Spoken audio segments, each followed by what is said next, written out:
एक साड़ी कितना बोनी और दोस्त दीदी ये देखिएगा, हम लोग एक चुटकुला नाच गीत गाने जा रहे हैं। पसंद आएगा तो लाइक करिएगा, शेयर करिएगा, कमेंट में बताइएगा आप लोग कैसा लग रहा है।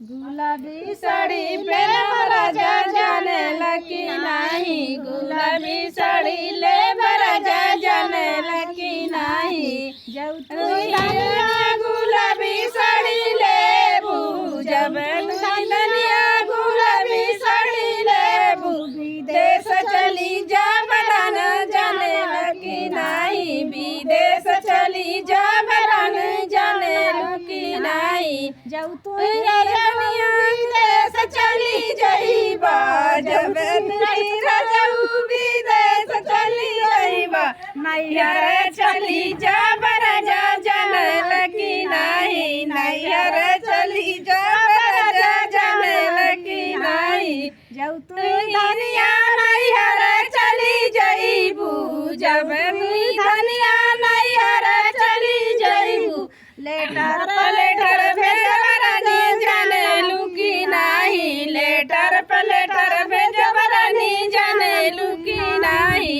जब तू लेटर पलेटर भेजब, जब लेटर पलेटर भेजब, जवाब नहीं दे बराजा जाने लकी नहीं, जवाब नहीं दे बराजा जाने लकी नहीं। जब तू धनिया जवाब नहीं देबू, जब जवाब नहीं देबू, मुकदमा कही दे बरानी जाने लुकी नहीं, मुकदमा कही दे बरानी जाने लुकी नहीं। जब तू रजऊ मुकदमा कही देबा, जब तू मुकदमा कही देबा, सुलह कइले बराजा जाने लकी नहीं, सुलह कइले बराजा जाने लकी नहीं। गुलाबी साड़ी ले